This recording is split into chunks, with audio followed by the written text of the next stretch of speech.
Hola a todos, hemos llegado ya a nuestra clase número 12 de nuestro curso Una vida con propósito y el tema de hoy es la vida en comunidad.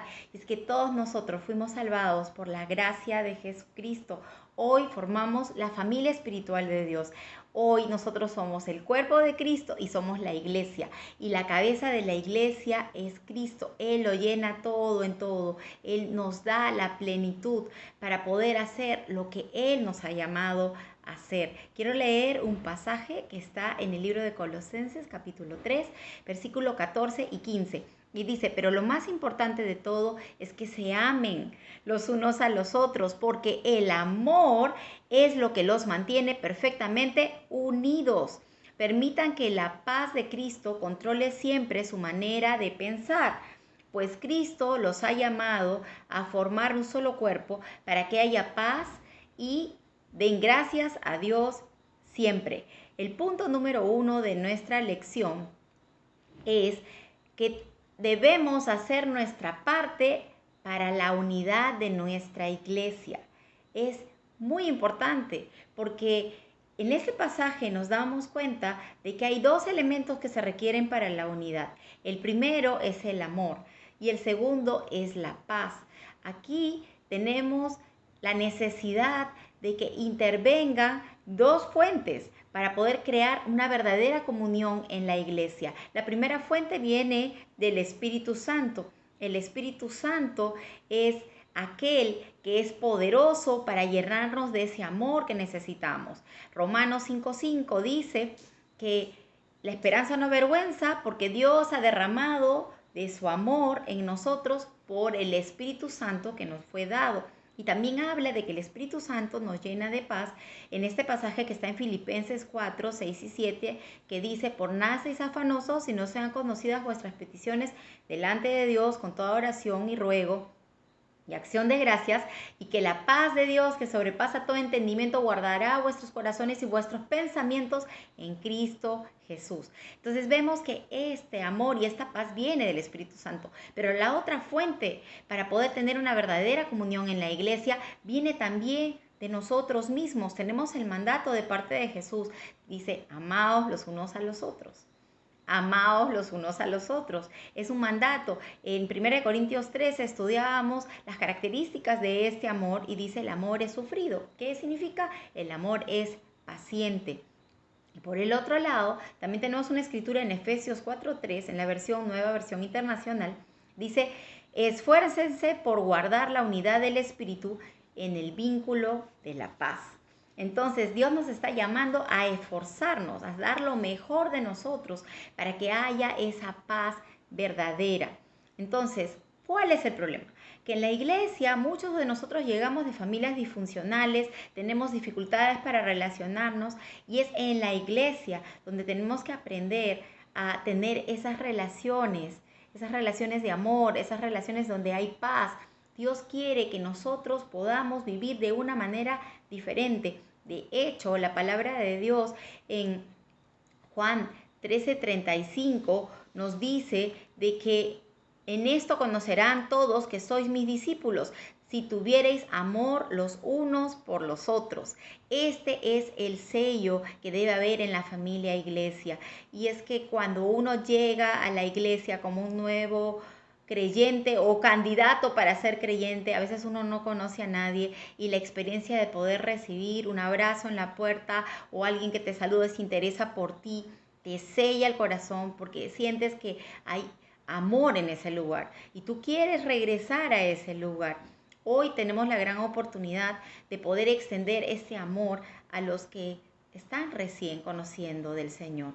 Nosotros somos los que debemos interesarnos, los que debemos llamarlos, los que debemos buscarlos, porque nosotros ya somos parte de la familia, somos los anfitriones y nosotros en la iglesia teníamos posiciones de servicio para poder ayudar a otros. Algunos daban la bienvenida en la puerta, otros que cantaban las alabanzas, los maestros que atenden a los padres y a los niños. Y en todo se muestra el amor de Dios y el servicio. Y aun cuando ya no estamos sirviendo, el corazón de servidor sigue funcionando con la persona que tienes al lado o quizás en el camino. Y Dios quiere que nosotros hoy, en medio de esta situación de pandemia, podamos recordar a aquellos hermanos que han desaparecido, ¿por qué no darles una llamadita? O aquellos amigos tuyos que frecuentabas y que ahora ya no puedes, porque quizás ya no tienes mucho tiempo, pero es tiempo de restaurar ese amor y esas relaciones que hacen que la iglesia sea un lugar donde la gente quiere estar, donde hay esa unidad que no se puede ver en el mundo, pero en la familia de Dios sí debe existir. El punto número 2 de nuestra lección es: decide ser un pacificador. Un pacificador, alguien que reconcilia, alguien que acerca, ¿sí? La vida dice que consiste en amar. Entonces debemos cuidar nuestras relaciones. El problema es que cuando vienen los conflictos, las divisiones, las dificultades, nosotros queremos descartar esas amistades o esa hermandad, pero Dios nos llama a la restauración, Dios nos llama a la reconciliación. De hecho, Él dice que nos dio el ministerio de la reconciliación en 2 Corintios 5:18, y Dios quiere que restauremos ese compañerismo, y si se ha roto alguna relación, pues este es tiempo de poder dar esos pasos de amor, de obediencia. El libro de Mateo 5, versículo 9, dice: bienaventurados los pacificadores, porque ellos serán llamados hijos de Dios. Somos los llamados a unir. Los pacificadores no tienen temor, no tienen ese deseo de conflicto, no son los que se callan, sino los que buscan soluciones. Los pacificadores no son abundantes, pero debemos crecer. Aunque puede ser difícil y complicado ser un pacificador, vale la pena. La Biblia dice que vamos a ser doblemente felices, vamos a ser bendecidos, bienaventurados, dice. Entonces, nosotros como pacificadores tenemos y necesitamos amor, necesitamos sabiduría y la guía del Espíritu Santo para saber cómo actuar en cada caso. Yo te voy a dar 3 formas que podemos actuar como pacificadores. La primera es evitando el conflicto. La Biblia en Proverbios 19:11, en la Nueva Traducción Viviente, dice: las personas sensatas no pierden los estribos, se ganan el respeto pasando por alto las ofensas. El que pasa por alto la ofensa recibe honra. Entonces nosotros debemos ser de aquellos que, bueno, pues si alguien nos dice algo, se le escapó o nos miró feo, hay que dejarlo pasar, no nos compliquemos, porque todos tenemos a veces días malos o estamos cruzados. Entonces no le tomes tan en cuenta y sigue para adelante con tu amor y con tu amistad. La segunda forma en que podemos reaccionar frente al conflicto es resolviendo el conflicto, solucionando la situación que estamos viviendo. Hay un pasaje en Mateo 5, 24 y 25 que nos habla acerca de cómo reaccionar en el conflicto. Y dice: si tú te vas a presentar la ofrenda al altar y allí tú te acuerdas que alguien tiene algo contra ti, no es que tú, sino alguien tiene algo contra ti, entonces dice: deja tu ofrenda, ve, reconcíliate con tu hermano, y entonces regresa y presenta tu ofrenda. El Señor estaba poniendo las relaciones por encima de los actos de adoración. Dios está muy interesado en que nosotros podamos resolver estas diferencias.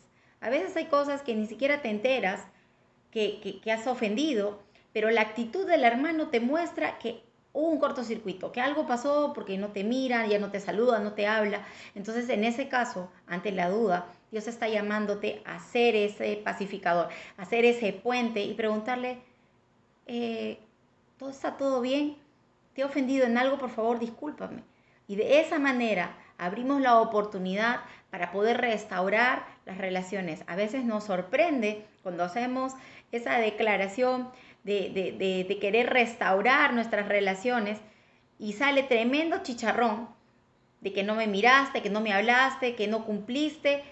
Y ahí es cuando nosotros debemos comportarnos como verdaderos hijos de Dios, porque estamos buscando la paz. En este mismo pasaje, en el versículo 25, dice: ponte de acuerdo con tu adversario pronto, entre tanto que estás con él en el camino. No sea que el adversario se entregue al juez y el juez al alguacil y seas echado en la cárcel. Dios está diciendo que en situaciones de conflicto Antes de que llegues a mayores, antes de que llegues a juicio, a tribunales, ponte de acuerdo, está diciendo Dios. Soluciona tu asunto. Y eso es algo que nosotros debemos implementar. En la iglesia, cuando hay alguna diferencia entre hermanos, la Biblia nos dice de que debemos buscar un hermano maduro que nos pueda ayudar a solucionar el conflicto. ¿Por qué vamos a llevar este conflicto al juez incrédulo, cuando nosotros podemos solucionar en nuestra propia familia, iglesia? Leamos este pasaje en 1 Corintios 6:5 y dice: para avergonzaros los digo, pues que no hay entre vosotros sabio ni aun uno que pueda juzgar entre sus hermanos, sino que el hermano con el hermano pleitea en juicio, y esto ante los incrédulos. Entonces no hay nadie, por supuesto. Hay hermanos que tienen esta sabiduría que viene de Dios, que conocen la palabra de Dios y que van a poder ayudarnos. No necesitamos llegar a mayores.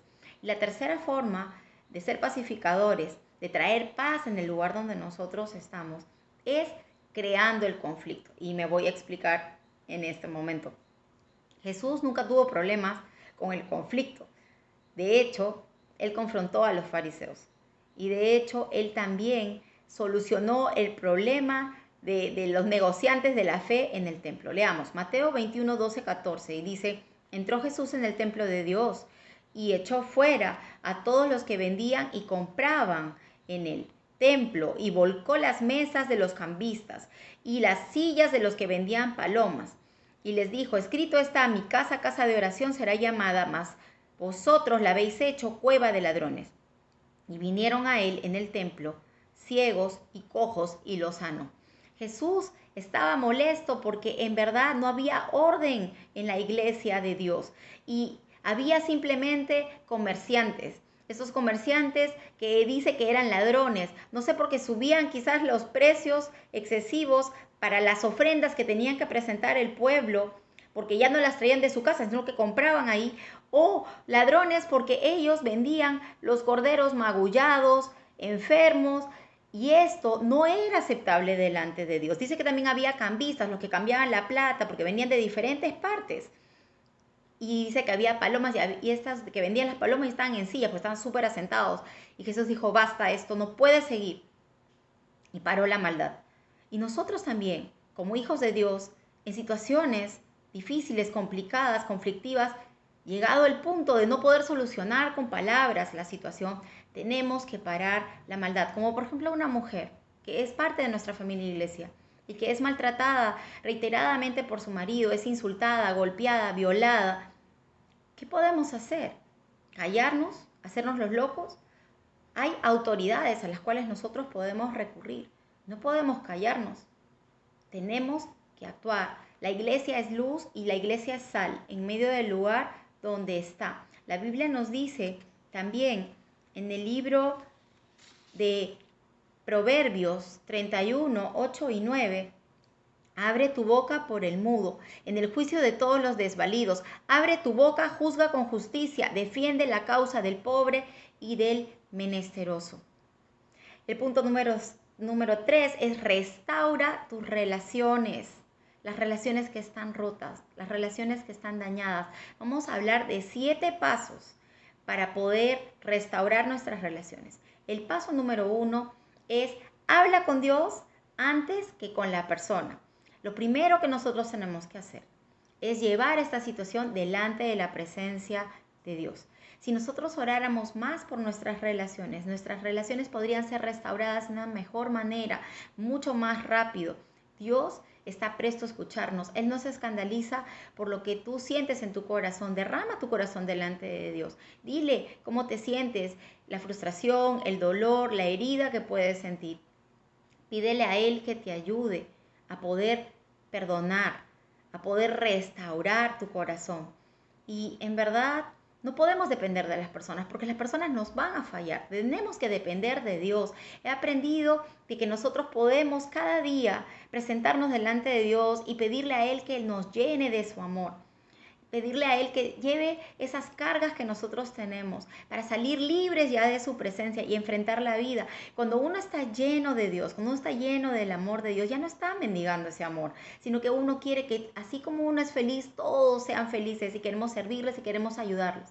Entonces cambia la situación. Ya no estás pidiendo, sino estás dispuesto a dar. Eso es lo que Dios hace. El paso número 2 para reconciliar una relación es dar el primer paso, es reconciliar esa relación llamando a la persona, buscando a la persona. Somos nosotros los llamados a restaurar estas relaciones, como leíamos ya en Mateo 5, 24 y 25, de que somos nosotros aquellos que cuando sabemos que el hermano tiene un problema con nosotros, los que damos el primer paso para que haya reconciliación. Entonces, no te demores, sino hazlo inmediatamente. La sabiduría popular dice, el tiempo sana las heridas. Mentira, el tiempo lo que único que hace es crear mayor resentimiento y mayores complicaciones para que haya una restauración verdadera con la persona. Así que hazlo antes posible. Trata de que esta reunión sea personal, para que pueda mirar tu cara, para que pueda ver tu corazón, para que vea la disposición que tú tienes para solucionar el conflicto. Busca el mejor lugar y el mejor tiempo. A veces la gente está cansada y está malhumorada. Entonces busca un lugar donde no hay interrupciones. Y si de repente este conflicto también es en tu familia o quizás en tu matrimonio, lo que puedes hacer es buscar eso que le gusta, que le agrada a ese pariente, a ese familiar, a tu esposo, para que contento pueda escuchar también lo que tienes que decirle. Entonces es preparar ese ambiente. El paso número 3 para reconciliar nuestra relación es que nosotros debemos ser comprensivos. Tenemos 2 oídos y tenemos una boca, así que debemos escuchar más y hablar menos. Escuchar lo que siente la persona, escuchar los sentimientos de la persona. No es fácil, porque a veces ni siquiera es justo lo que está reclamando. Escuchar el enojo de otra persona es como un sacrificio, es como un amor ágape que nosotros estamos haciendo para la otra persona. Pero la otra persona se va a sentir valorada, va a sentir que le tomas atención. Y eso empieza ya a liberarla emocionalmente de todo el dolor o la herida que el enemigo haya engañado o que de manera efectiva hayas causado en ella. Cuando tú escuchas a esta persona hablar airada o fastidiada, por favor no te pongas a la defensiva y usa palabras que puedan ser suaves, palabras que puedan ayudarle a la otra persona a seguir expresando lo que está en su corazón. Paso número 4, reconoce tus errores y pide perdón. Entonces, por eso es tan importante escuchar primero lo que la persona dice, porque de repente tú piensas que es una situación A y en verdad lo que le dolió es la situación B. Entonces, de acuerdo a lo que ella te ha expresado en su corazón, tú le puedes pedir perdón de manera específica. Entonces, usa palabras de humildad. Usa que la persona pueda saber que de verdad tú también estás reconociendo tu parte dentro de este problema o quizás sin querer lo has hecho, entonces comprométete a no volverlo a hacer. La Biblia en Proverbios 15:1 nos dice, la blanda respuesta quita la ira, mas la palabra áspera hace subir el furor. El paso número 5 para la reconciliación es no ataques a la persona, ataca al problema. Entonces, si tú vas a buscar, en verdad, quién tuvo la culpa, el conflicto no se va a acabar. Lo que tú tienes que buscar es salvar esta relación. Y tienes que entender que no va a ayudar que tú te enojes o que seas sarcástico, sino que debes tener esta paciencia para poder afrontar la situación que hoy es conflicto. No ataques a la persona, no insultes a la persona, no te pongas agresivo, sino concéntrate en solucionar el problema de fondo. No eches más leña al fuego, ni con tus palabras ni con tus actitudes. El punto número 6 es decide ceder para llegar a un arreglo. desde el punto número 1, cuando decides presentarte delante de Dios, ya en tu corazón debe estar el deseo de, para solucionar el conflicto, ceder. Dejarle a la persona de que pueda hacer de repente la solución un poquito más tirando para su manera. Pero eso implica morir a tu yo, morir a tu orgullo, morir a tu egoísmo, pero va a salvar una relación. Entonces sí vale la pena. Y el punto número 7 es enfoca en la reconciliación más que en la solución. La reconciliación habla de salvar la relación y la solución habla de solucionar el problema. Y muchos casos se han dado de que la gente cuando se enfoca en la relación restaura su relación, restaura su comunión, aunque el problema no se solucione completamente. Cuando esto sucede, hay dos alternativas. Entender que somos diferentes, tenemos puntos de vista diferentes y amarnos y respetarnos. O quizás ya en un ambiente de armonía empezar a trabajar en una posible salida o solución para que ya no se presenten más conflictos en el futuro. Quiero terminar, el punto número 4 es 4 consejos prácticos para cuidar la unidad en la iglesia. El primer consejo práctico es que debemos ayudarnos mutuamente. Ayudarnos mutuamente. El libro de Efesios 4, versículo 16, en la Nueva Traducción Viviente dice: Él hace que todo el cuerpo encaje perfectamente y que cada parte, al cumplir con su función específica, ayude a las demás para que se desarrollen. Entonces todo el cuerpo crece, está sano y lleno de amor. Entonces, nosotros somos un solo cuerpo, pero somos muchas personas de trasfondos diferentes que pensamos diferente. Pero la diferencia no nos deben dividir, porque al final somos un solo cuerpo y Dios nos ha puesto ahí para que funcionemos en unidad, para que nos ayudemos mutuamente, para que podamos crecer en amor. Dios quiere que tú, con los dones que Dios te ha dado, con esa multiforme gracia que Dios ha puesto en la iglesia, nos podamos servir mutuamente el uno al otro. Y dice que mientras nos servimos, vamos creciendo, vamos edificando nuestra iglesia. Y qué importante es entender que en la iglesia hay muchos dones. Están los dones del Padre, están los dones del Hijo y los dones del Espíritu Santo. Los dones del Padre los puedo explicar de esta manera, como por ejemplo en una reunión en la cual alguien llevando una fuente con bocaditos se le cae. Van a empezar a funcionar los dones de manera natural. Se parará uno y dirá: no te preocupes, es un accidente, nos pasa a todos, y ahí está funcionando este don de misericordia. Y otra persona correrá por una escoba y un recogedor y empezará a limpiar, y ahí está fluyendo el don de servicio. Otra persona dirá: ay, ya no hay bocaditos, yo quiero comprar más. Ahí estará funcionando el don de dar. Hay otra persona que se parará y dirá: sí, fulano, por favor, tú ve a comprar y tú, por favor, termina de organizar la iglesia. Vamos a continuar con el culto, y ahí está el don de presidir. Entonces estamos funcionando en esta multiforme gracia y cada uno aportando de lo que tiene. Cuando llegamos a la iglesia no conocemos de la palabra de Dios y entonces alguien nos tiene que enseñar. Ahí también se mueven los dones del Hijo, están, dice, los apóstoles y están los profetas, el evangelista, el pastor y maestro, y ellos empiezan a fluir en sus dones y empezamos a mirar que esto es lo nuestro, es donde nosotros fluimos, es lo que queremos aprender y alguien nos enseña y alguien nos ayuda. Igual, con los dones del Espíritu Santo, el Espíritu Santo se empieza a mover en nosotros y entonces nosotros queremos entender por qué pensamos así, por qué sentimos así, qué significa esto. Alguien tiene que explicarnos. Necesitamos del uno, del otro en la iglesia.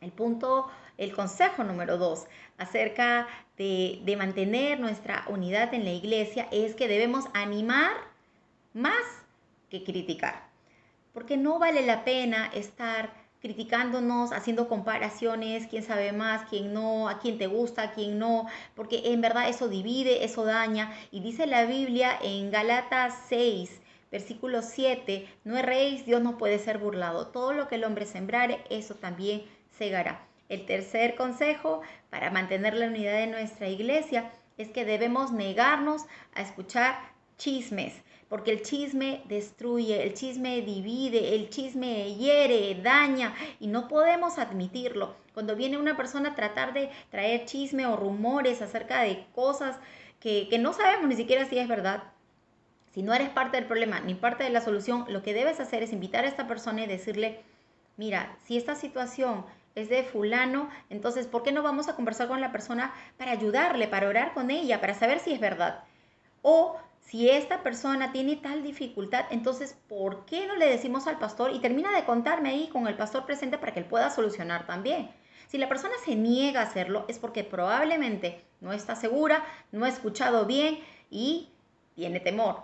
Entonces, esa persona es una reverenda chismosa. Debemos parar eso en la iglesia porque eso nos hiere y no podemos seguir permitiéndolos. No echemos más leña al fuego. Proverbios 26:20 dice, sin leña se apaga el fuego y donde no hay chismoso cesa la contienda.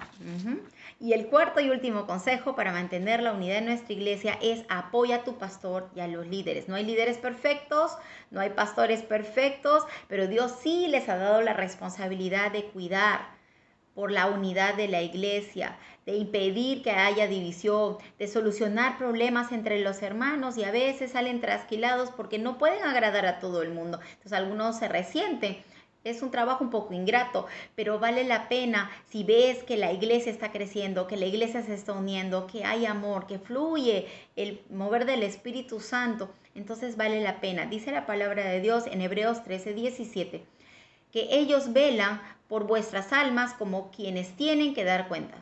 Un día Dios le pedirá cuenta a estos pastores. ¿Qué hicieron con la gente, con la iglesia? ¿Los cuidaron? ¿Los alimentaron? ¿Los animaron o no? Y también Dios pedirá cuenta a cada uno de los miembros de la congregación si le permitieron hacer el trabajo que Dios les había puesto a hacer. Si se dejaron pastorear, si se dejaron animar, si se dejaron ayudar. Todos daremos cuenta. Y los pastores y líderes son tan seres humanos como el miembro más nuevo de la congregación. Todos necesitamos amor, todos necesitamos ánimo, todos necesitamos oración. Necesitamos proteger a la cabeza de la iglesia, necesitamos proteger a nuestros pastores. Porque la Biblia dice claramente en Marcos 14:27, heriré al pastor y las ovejas serán dispersadas. El diablo sabe dónde atacar. Y se ha visto casos en iglesias donde el pastor ha caído en pecado, donde el pastor ha salido de la iglesia y las ovejas han quedado en el aire. Y las ovejas han quedado desamparadas, expuestas al maligno, y donde hay un dolor en el corazón de las ovejas, y ya no quieren confiar en nadie más porque han sido traicionados, porque en verdad ha sido toda una trampa de Satanás. Entonces, ¿por qué no cuidar la unidad de la iglesia orando juntos, amándonos, protegiéndonos? Esto es lo que Dios nos está pidiendo, que podamos guardar esta comunión como iglesia, que la vida en comunidad sea una vida en la cual se manifiesta el amor de Dios, la paz de Dios, que seamos pacificadores, que reconciliemos nuestras relaciones a todo costo, porque hay un precio que debemos pagar, y que nosotros seamos los que velamos por cuidar esta unidad. Que Dios te bendiga, que te fortalezca, que te muestre su amor cada día. Sé tú una persona que busca la unidad de tu iglesia. Pon tus dones para servir a cuantas personas que lo necesitan hoy. Sé un pacificador, sé alguien que reconcilia. Y si hoy ha venido a memoria alguna relación del pasado que ha sido rota, este es el tiempo de dar el paso. Busca primero a Dios y luego busca a la persona y entrega ese amor ágape que Dios ya ha depositado en ti a través de su Espíritu Santo. Te amo mucho. Bendiciones.